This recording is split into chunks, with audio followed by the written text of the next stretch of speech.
Bismillahirrahmanirrahim. Dear students, Assalamu alaikum. This is Dr. Faisal Shafiq Butt, and this is our 22nd lecture of the course of Software Project Management.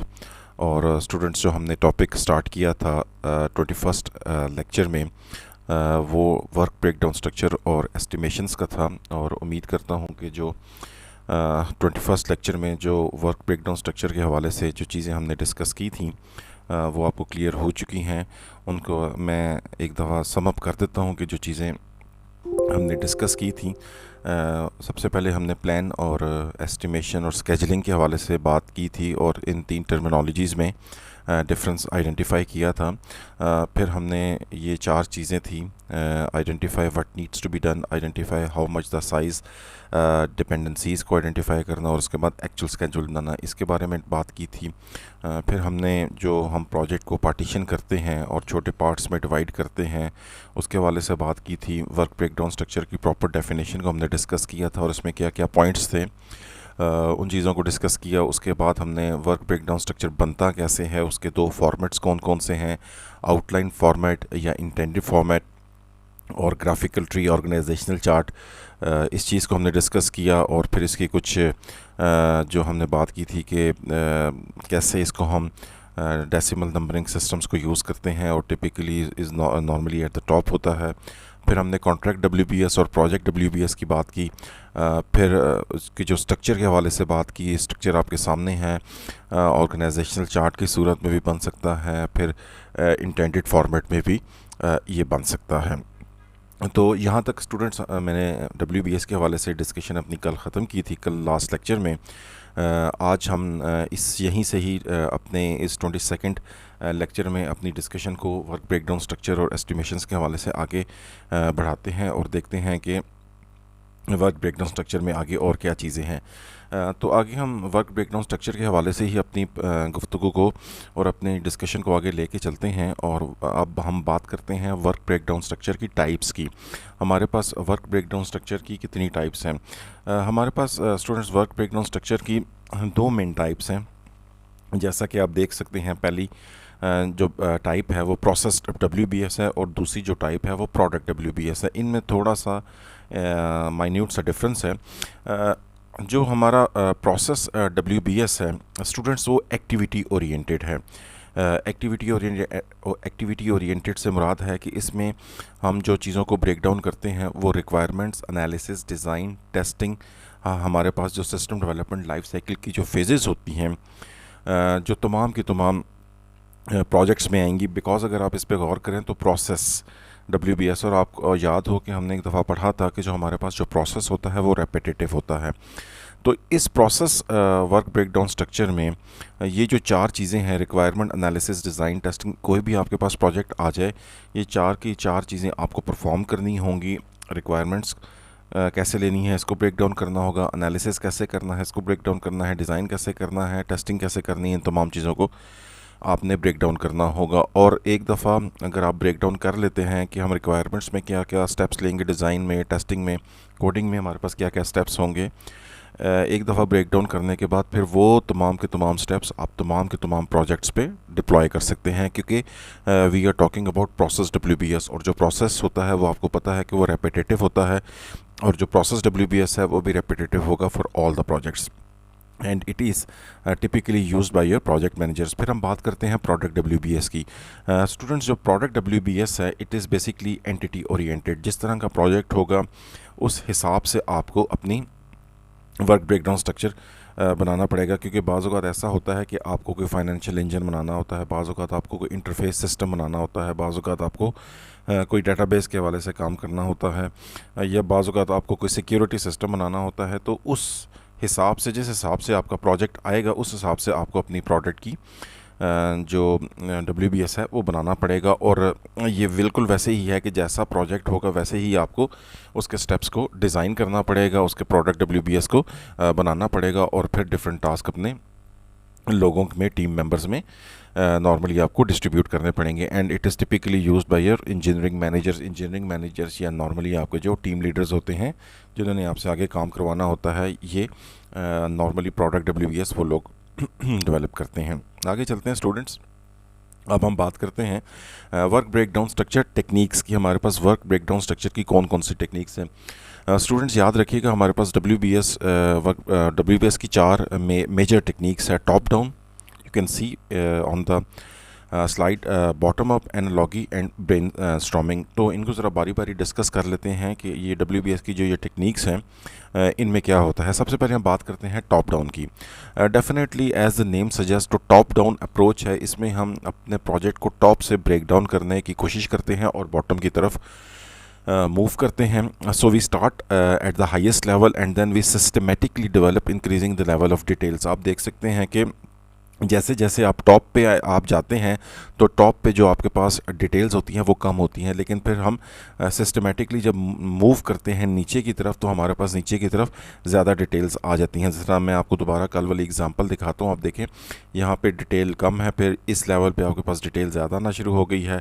फिर आप इस level पे देखें, जब हमने 4.2 को break down किया तो डिटेल्स का लेवल ज़्यादा होना शुरू हो गया है। तो जैसे जैसे हम नीचे की तरफ ब्रेक डाउन करते हैं हमारे पास डिटेल्स ज़्यादा आना शुरू हो जाती हैं।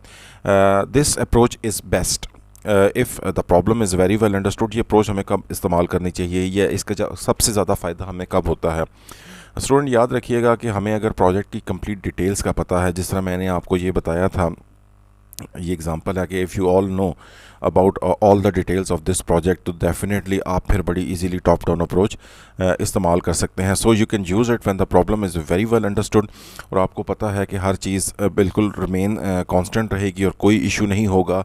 तो एक दफ़ा आप उसको बना लेते हैं from the top to bottom, और उसके बाद उसको WBS को यूज़ कर सकते हैं। फिर technology and methodology are not new, क्योंकि अगर टेक्नोलॉजी और मेथडोलॉजी नई है तो फिर डेफिनेटली उसमें एक दफ़ा काम करने के बाद ज़रूरी नहीं है कि वो इतना मेच्योर काम हो, और मेथडोलॉजी और टेक्नोलॉजी नहीं है तो उसमें आपको उसको इस्तेमाल करते हुए प्रॉब्लम आएगी। अगर ये नई नहीं है तो फिर तो इश्यू नहीं होगा, अगर नई है तो फिर डेफिनेटली आपको वर्क ब्रेकडाउन स्ट्रक्चर बनाते हुए प्रॉब्लम आएगी।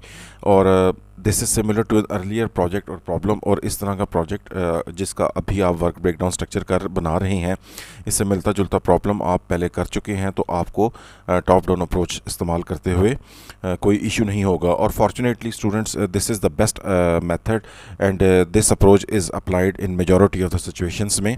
हम यही अपना मेथड इस्तेमाल करते हैं, यही अप्रोच इस्तेमाल करते हैं, क्योंकि अक्सर केसेस में हमारे पास जो प्रॉब्लम होता है वो हम अंडरस्टूड कर चुके होते हैं रिक्वायरमेंट फ़ेज़ में ही, और टेक्नोलॉजी और मेथडोलॉजी अक्सर केसेस में हमारे पास नई नहीं होती। अगर वो नई भी होती है तो पहले हम उस पर काफ़ी ज़्यादा कमांड या कंट्रोल हासिल कर चुके होते हैं। और सबसे इम्पॉर्टेंट बात यह है कि एक सूटेबल आपके पास टॉप डाउन अप्रोच का जो स्ट्रक्चर लगता है, that's why this is applied in majority of the situations.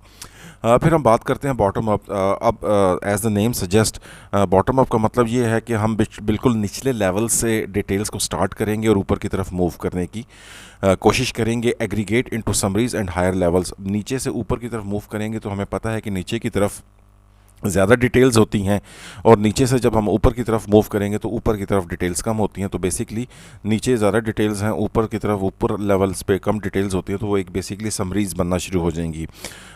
Students याद रखिएगा कि this approach is not suitable in all the cases, और नीचे से ऊपर की तरफ मूव करना वैसे भी एक ऑकवर्ड सी सिचुएशन आ जाती है, लेकिन बाज़ औक़ात ऐसा होता है कि जब आपको तमाम मॉड्यूल्स की डिटेल्स का अंदाज़ा नहीं होता और कुछ मॉड्यूल्स की डिटेल का अंदाज़ा होता है, तो तब बाज़ औक़ात आप जो मॉड्यूल्स का अंदाज़ा होता है तमाम डिटेल्स नहीं होती, तो जो डिटेल्स आपको अवेलेबल होती हैं उनकी बुनियाद पे आप work breakdown structure normally use करते हैं ये वाला। लेकिन again this is not suitable, and because this work breakdown structure is time consuming and needs more requirements, need more requirements to complete। more आपको requirements चाहिए होते हैं, जैसे जैसे requirements आती जाएंगी वैसे वैसे आप वर्क ब्रेकडाउन स्ट्रक्चर करते रहेंगे। वो हो सकता है कि निचले मॉड्यूल्स की रिक्वायरमेंट्स हो तो फिर आप नीचे से ऊपर की तरफ मूव करेंगे। तो इसलिए दिस इज़ टाइम कंज्यूमिंग, क्योंकि यू नीड टू वेट कि जब तक आपके पास तमाम की तमाम रिक्वायरमेंट्स आ नहीं जाती उस टाइम तक आप ये काम स्टार्ट नहीं कर सकते, या जब अगर आपके पास कोई बहुत जल्दी है तो एक आध मॉड्यूल आप रखते हैं सामने, वो मे बी मिडल का मॉड्यूल हो, नीचे का मॉड्यूल हो, और उसको ब्रेक डाउन करने की कोशिश करते हैं। ये इसके डिसएडवांटेजेस हैं। दैट्स वाई दिस स्ट्रक्चर ज़्यादा यूज़ नहीं होता। अगर हम इसके डिसएडवांटेजेस एडवांटेज में चले जाएं तो एक डिटेल स्ट्रक्चर आपके पास डेफिनेटली बन जाता है। जब आपके पास तमाम डिटेल्स आ जाएंगी तो इसका एडवांटेज यही है कि आपके पास डिटेल एक स्ट्रक्चर बन जाएगा। लेकिन ये कोई बहुत बड़ी बात इसलिए नहीं है क्योंकि जो भी आप वर्क ब्रेकडाउन स्ट्रक्चर की टेक्निक लें, इवन जो हमने पहले पढ़ी है, जब तमाम डिटेल्स यहाँ पे भी आ जाएंगी टॉप डाउन में, तो ये भी एक बहुत डिटेल स्ट्रक्चर होगा। एनी हाउ, क्योंकि ये चीज़ लिटरेचर में मौजूद है और कहीं ना कहीं किसी ना किसी वक्त ये यूज़ होती है, तो दैट्स वाई हम इसे स्टडी कर रहे हैं। फिर हम बात करते हैं स्टूडेंट्स एनालॉगी की। बेसिकली जो एनालॉगी की आपकी अप्रोच है ये बेस करती है कि अगर आपके पास एक प्रोजेक्ट आया है और उससे मिलता जुलता प्रोजेक्ट अगर आपने पहले कभी अपनी हिस्ट्री में या अपने लाइफ में आपके प्रोजेक्ट मैनेजर ने किया है, तो उस प्रोजेक्ट को आप यूज़ करते हैं, और पुराने प्रोजेक्ट को, और उस प्रोजेक्ट को एज अ टेम्पलेट यूज़ करते हैं, और उस प्रोजेक्ट को एज टेम्पलेट यूज़ करते हुए उसके हवाले से आपने जितनी एस्टिमेशंस की हुई थी वर्क ब्रेकडाउन स्ट्रक्चर्स और कॉस्ट और एफर्ट और लाइन ऑफ कोड के हवाले से उसको यूज़ करते हैं।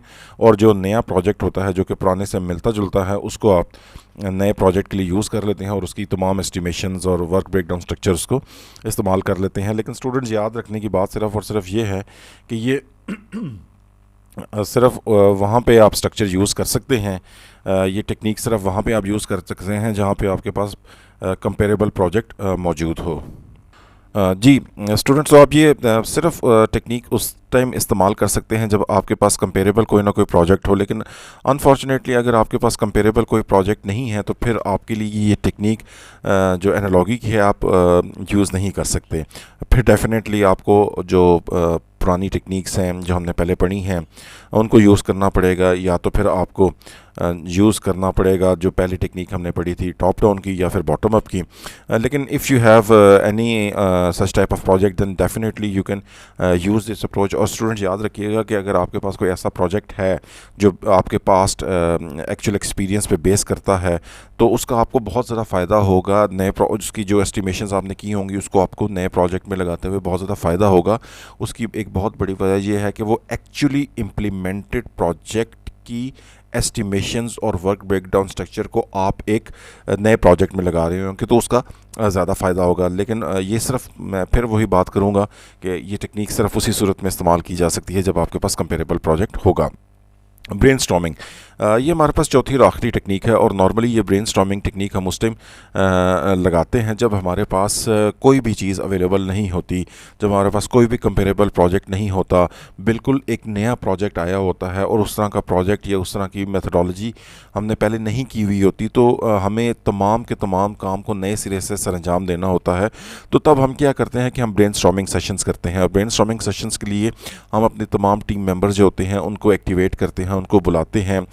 समटाइम्स ये ब्रेनस्टॉर्मिंग सेशंस आपके ऑफिस में नहीं होते, आपको किसी अच्छी जगह, लेट्स टेक द एग्जांपल के किसी टूरिस्ट स्पॉट पे लेके जाया जाता है जहाँ पे तमाम लोग जो होते हैं वो जो आपकी टीम मेंबर्स होते हैं, किसी अच्छी जगह टूरिस्ट स्पॉट पे ले जाके आपको, जब आप तमाम जो दफ्तर और तमाम इस तरह की टेंशन से आज़ाद हो के आपको कहा जाता है कि दिस इज़ द प्रोजेक्ट और इस हवाले से आप इस प्रोजेक्ट में जितनी वर्क ब्रेकडाउन स्ट्रक्चर कैसे तैयार किया जा सकता है, क्या क्या इसमें एक्टिविटीज़ हो सकती हैं, उनके बारे में सोचें। तो ये एक अच्छी अप्रोच है। मैं ये जो मैंने आपको एक टूरिस्ट स्पॉट की बात की है, ये नॉर्मली ऐसा होता भी है कि आपको कंपनीज़ जो अच्छी कंपनीज़ होती हैं वो अपने एम्प्लॉयज़ को ऐसे ब्रेनस्टॉर्मिंग सेशंस को अपने ही ऑफिस के अंदर जनरेट करने का फ़ायदा नहीं होता, क्योंकि जहाँ पे आप रोज़ आते हैं, जहाँ पे आप रोज़ चीज़ों को देखते हैं, शायद वहाँ पे इतनी ज़्यादा आपकी ब्रेनस्टॉर्मिंग आप ना कर सके। इंस्टेड कि अगर एक अच्छी जगह पे सेहत अफ़ज़ा मुकाम पे आपको लेके जाया जाए तो वहाँ पे ज़्यादा बेहतर तरीके से आप ब्रेनस्टॉर्मिंग कर सकते हैं। और वहाँ पे फिर जो भी प्रोजेक्ट आया होता है उस प्रोजेक्ट के हवाले से आप कोशिश करते हैं कि उसकी ब्रेनस्टॉर्मिंग की जाए और उसके हवाले से वर्क ब्रेकडाउन स्ट्रक्चर को तैयार किया जाए। और उसमें फिर तमाम की तमाम एक्टिविटीज़ जो आप सोच सकते हैं उन तमाम की तमाम एक्टिविटीज़ को आप सोचते हैं और फिर उनको ग्रुप दम इनटू कैटेगरीज़ करते हैं। जी, उसके बाद हम उनको ग्रुप कर देते हैं कैटेगरीज़ में, और इस तरह तमाम जो एक्टिविटीज़ एक तरह की होती हैं उनको ग्रुप कर दिया जाता है, और इस तरह हमारा जो वर्क ब्रेकडाउन स्ट्रक्चर होता है या तो वो किस फॉर्मेट में तैयार होगा जब हम तमाम की तमाम एक्टिविटीज़ को सोचने के बाद ग्रुप कर देते हैं, तो या तो वो टॉप डाउन की सूरत में हम उसको सॉल्व करेंगे या फिर बॉटम अप में करेंगे। एनालॉगी में नहीं होगा क्योंकि हम ब्रेनस्टॉर्मिंग सेशंस कर रहे हैं और हमारे पास कोई कंपेरेबल प्रोजेक्ट मौजूद नहीं था। तो स्टूडेंट्स, ये हमारे पास WBS की टेक्निक्स थी। WBS basis of many things. WBS work breakdown structure हमारे लिए बहुत ज़्यादा ज़रूरी है, बहुत ज़्यादा इंपॉर्टेंट है हमारे प्रोजेक्ट्स के लिए। स्टूडेंट्स, याद रखिएगा कि वर्क ब्रेकडाउन स्ट्रक्चर की बुनियाद पे हम बहुत से काम आगे चल के कर सकते हैं। सबसे बड़ी बात जो है कि जो नेटवर्क की स्केजलिंग है, या मैं अभी नेटवर्क की बात नहीं करता क्योंकि ये हमारा अगला टॉपिक है जो हमने सेशन 2 के बाद डिस्कस करना है। मैं स्केजुलिंग की बात करता हूँ, और मैंने कल आपको स्केजुलिंग की डेफिनेशन भी बताई थी।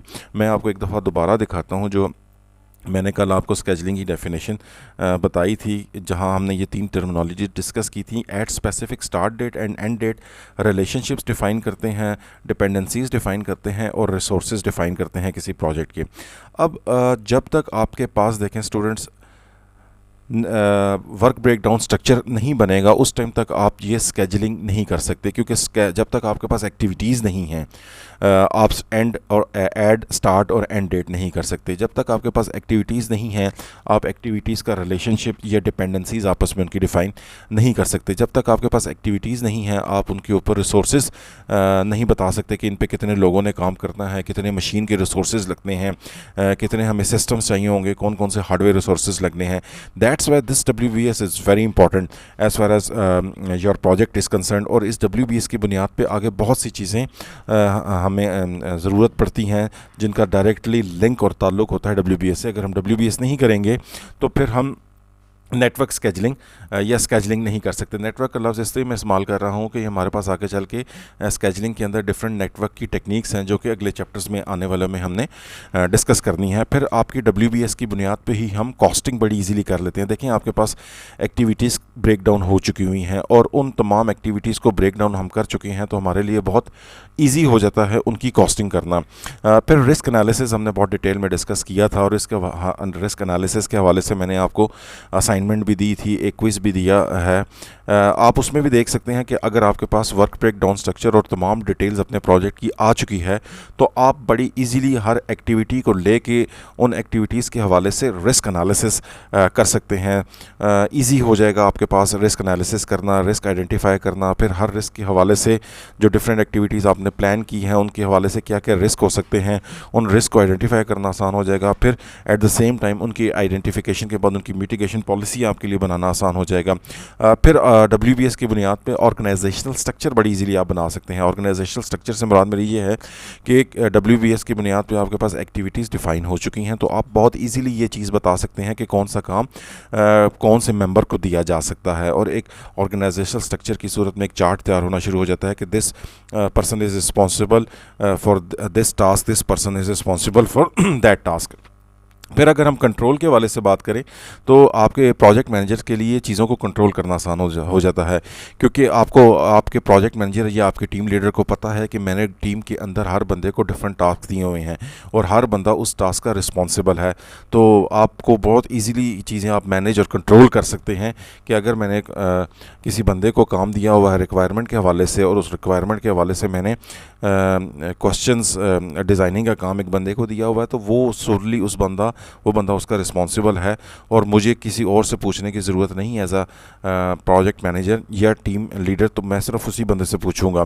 तो कंट्रोल आसान हो जाता है। फिर मेजरमेंट्स बहुत आसान हो जाती हैं। डिफरेंट मेजरमेंट्स होती हैं।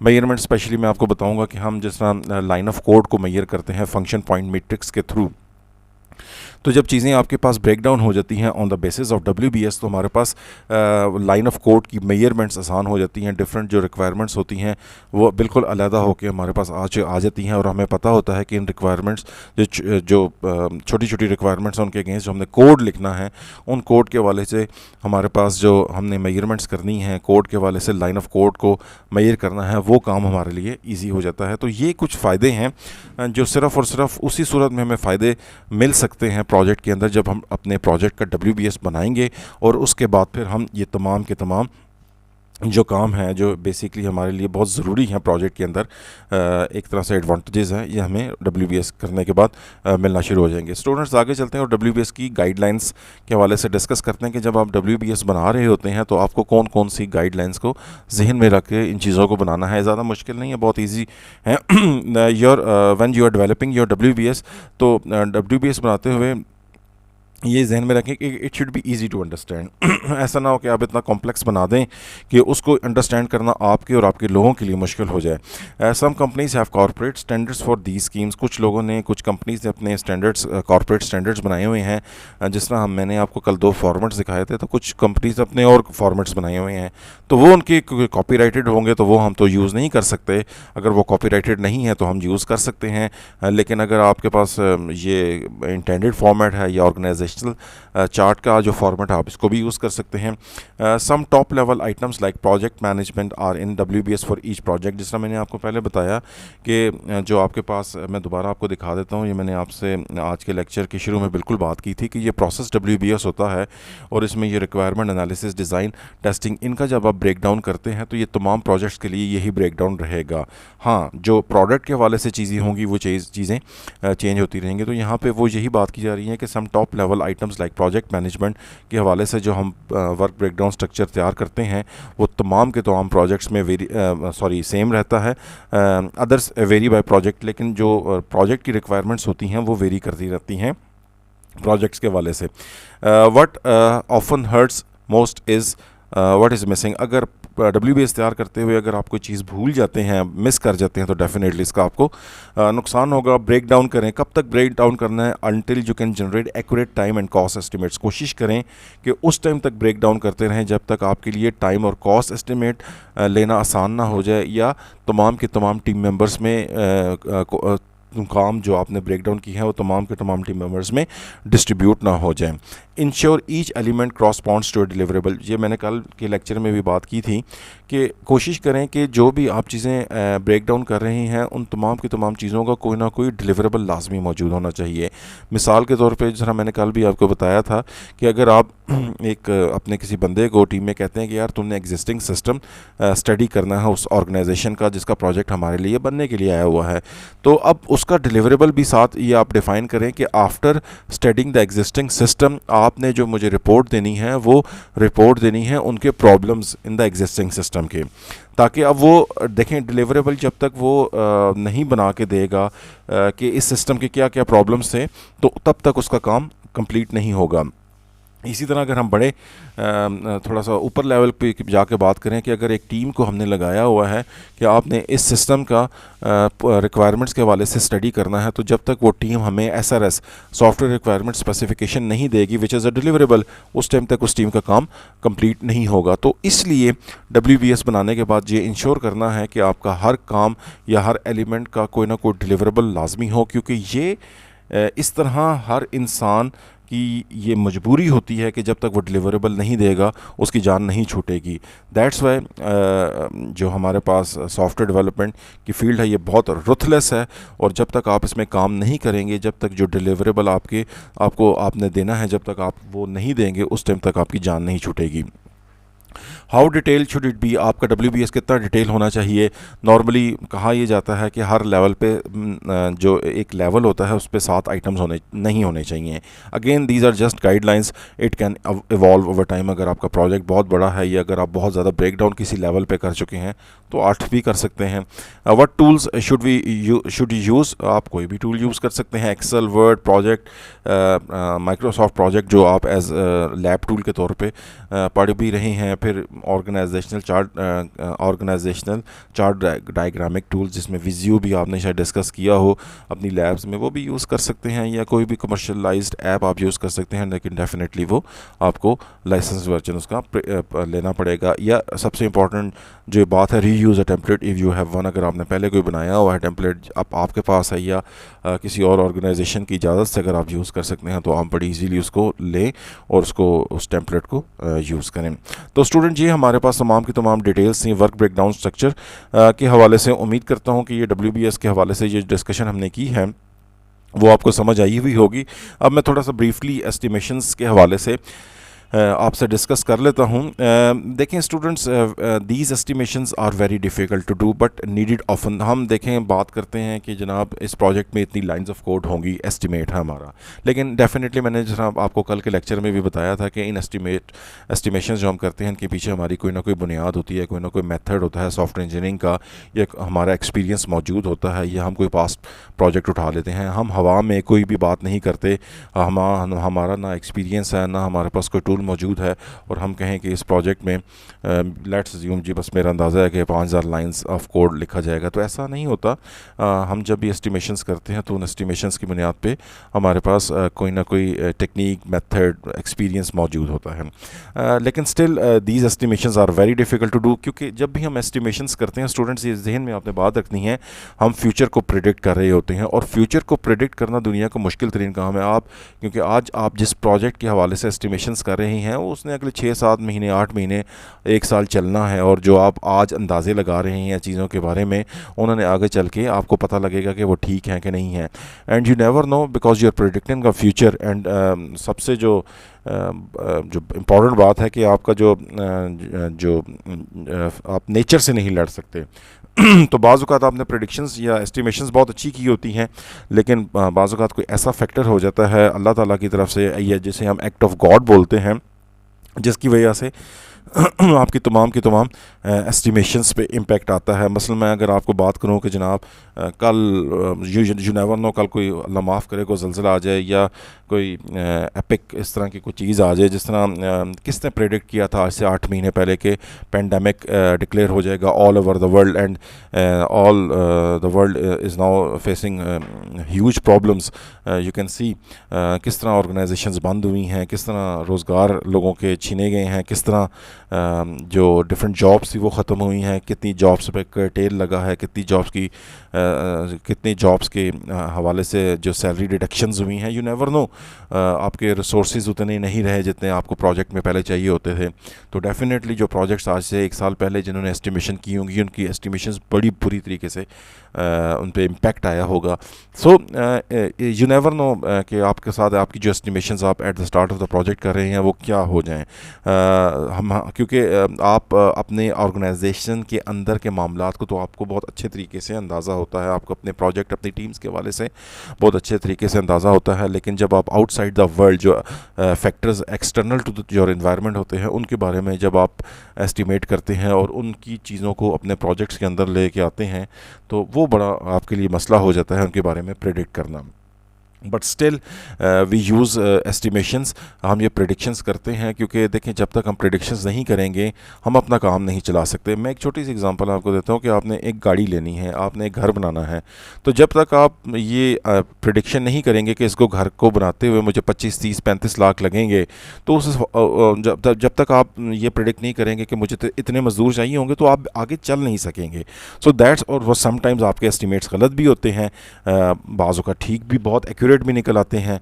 तो still we need these estimations projects के अंदर, लेकिन स्टिल मैं फिर वही बात करूंगा कि these estimations are very difficult to do, but these are often needed in all the projects. और बेसिक जो हम प्रोसेसेस होते हैं जिनके बारे में हम एस्टिमेट कर रहे होते हैं, नॉर्मली हम साइज़ के हवाले से बात करते हैं। साइज़ ऑफ द प्रोडक्ट क्या होगा in terms of line of code. हमारे पास आई होप, मैं उम्मीद करता हूँ कि आपने सॉफ्टवेयर इंजीनियरिंग 1 में फंक्शन पॉइंट को पढ़ा हुआ होगा। अगर आपने पढ़ा हुआ तो बहुत अच्छी बात है, अगर आपने नहीं पढ़ा फंक्शन पॉइंट को तो मैं इस टाइम तो उसको डिस्कस नहीं कर सकता। मुझे मौका मिला at the end of this semester, तो मैं आपको फंक्शन पॉइंट का मेथड लाजमी पढ़ाऊँगा, जिसमें अगर आपने नहीं पढ़ा हुआ, जिसकी मदद से हम साइज़ ऑफ द प्रोडक्ट निकाल सकते हैं उस मेट्रिक को यूज़ करते हुए कि इस प्रोजेक्ट में हमें कितनी लाइंस ऑफ कोड लिखनी पड़ेंगी।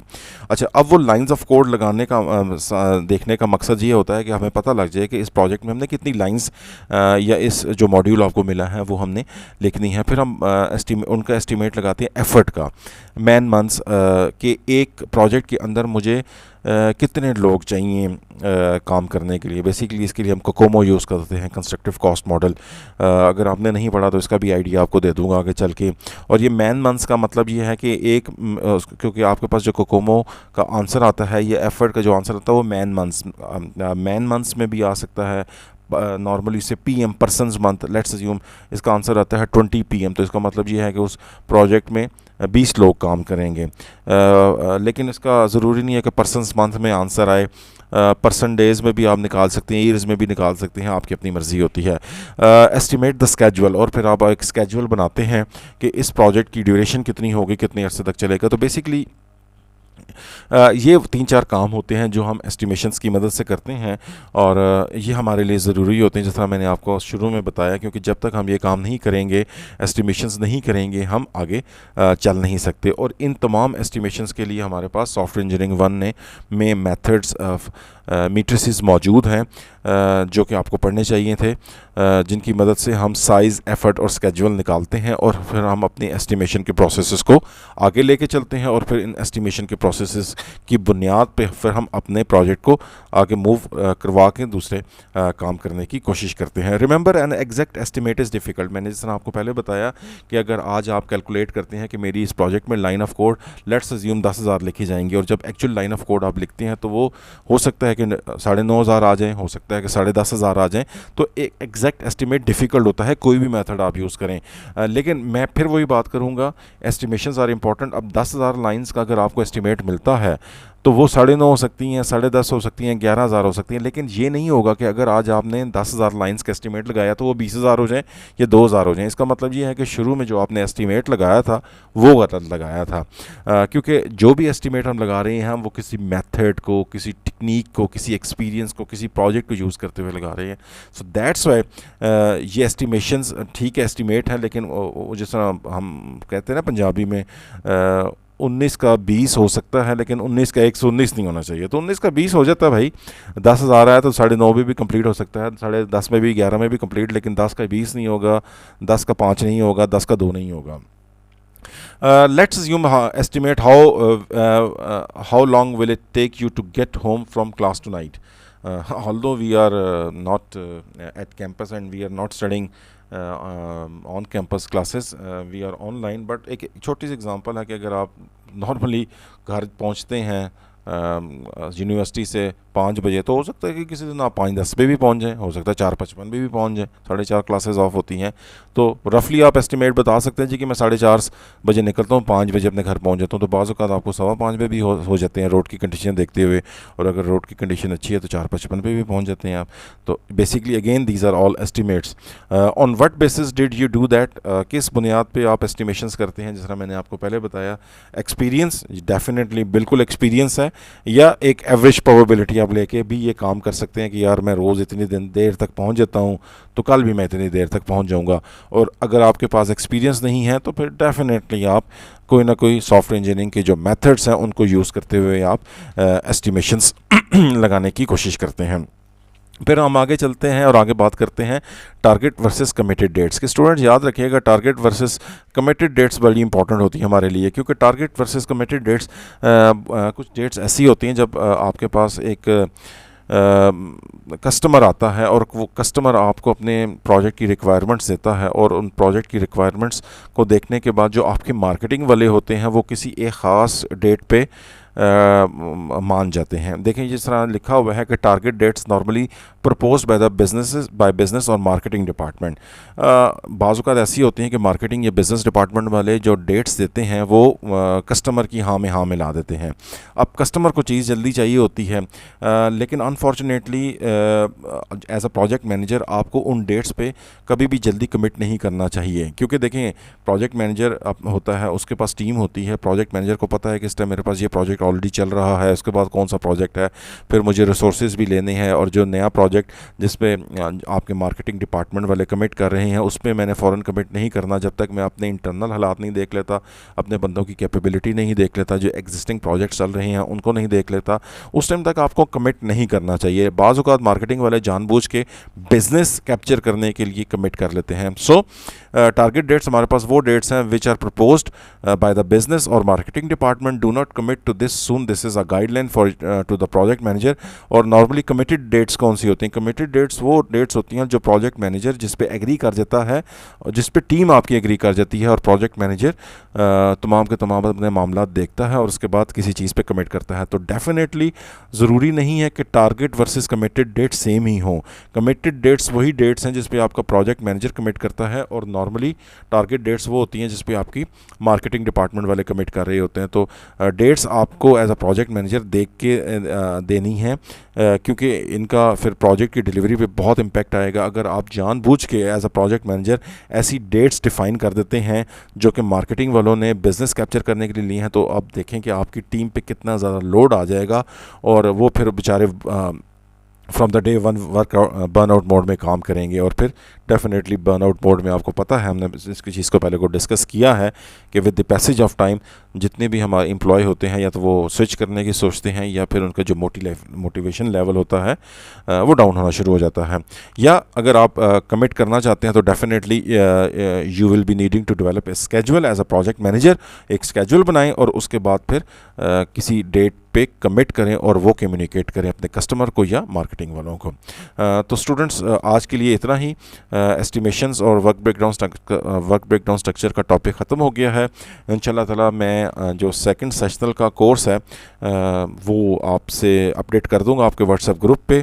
और सेकंड सेशनल के बाद जो हमारे पास बाकी टॉपिक्स रह गए हुए हैं, जैसा कि कोर्स आउटलाइन में मैंने डिस्कस किया हुआ था, वो इंशाल्लाह ताला हम सेकंड सेशनल के बाद वो टॉपिक्स पढ़ेंगे। तो आज के लिए इतना ही। इंशाल्लाह ताला अगले लेक्चर में आपकी खिदमत में हाज़िर होऊंगा। उस टाइम तक फ़ी अमान अल्लाह।